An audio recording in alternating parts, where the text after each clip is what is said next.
નમસ્તે, હું મીરા વૈષ્ણવ, મારી યુટ્યુબ ચેનલમાં આપનું સ્વાગત છે। આજે અમે ભારતીય સાયન્સ ટેકનો ફેસ્ટિવલ 2024 જે હરિભાઈ ગોધાણી કેમ્પસ છે ત્યાં આવેલું છે। તો અહીંયા આપણે ચાઇલ્ડ સાયન્ટિસ્ટને મળીએ અને તેમણે શું સાયન્સમાં નવું મોડેલ પ્રેઝન્ટ કરે છે એ એમના જ મુખેથી સાંભળીએ। તમારું નામ અને તમારા મોડેલની ખાસિયત જણાવો। મારું નામ જેઠવા ફોરમ છે ને અમે લોકોએ આજે ડીએનએ હેલિકલ સ્ટ્રક્ચર અને ડીએનએ રેપ્લિકેશન વિશે માહિતી આપીએ છીએ। ડીએનએ હેલિકલ સ્ટ્રક્ચર છે કે જેમાં 3 કમ્પાઉન્ડથી બનેલું હોય છે, ફોસ્ફેટ, નાઇટ્રોજન બેઝ અને પેન્ટોઝ શુગર। નાઇટ્રોજન બેઝ 4 પ્રકારના હોય છે, એડેનિન, ગ્વાનિન, સાઇટોસિન ઓર થાઇમિન।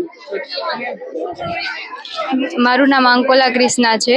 અમે આ મોડેલ એટલે બનાવ્યું છે કારણ કે થિયરી તો બધા ભણી લેશે પણ આવી રીતે જોયેલું હોય તો વધારે યાદ રહી શકે। આ છે ડીએનએ રેપ્લિકેશન।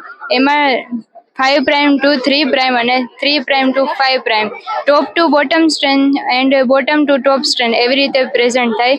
અહીંયા આવે છે ડીએનએ પોલિમરેઝ। આ હોય તો આવી રીતે આગળ સ્ટ્રેન્ડ પોસિબલ છે, જો આ જ ન હોય તો આગળ સ્ટ્રેન્ડ પોસિબલ નથી। આ છે હેલિકેઝ, જેમાં અનવાઇન્ડિંગ અને વાઇન્ડિંગ એવી રીતે અનવાઇન્ડિંગનું કામ કરે છે। કઈ સ્કૂલમાંથી આવો છો? અમે PKM college Junagadh. Okay, thank you so much. ખૂબ સરસ એમણે મોડેલ બનાવ્યું છે। નાના બાળકોને જો આવી રીતે મોડેલ બનાવીને દેખાડવામાં આવે તો એને ડીએનએ શું છે અને એનો કોન્સેપ્ટ સરસ રીતે ક્લિયર કરી શકાય। Thank you so much.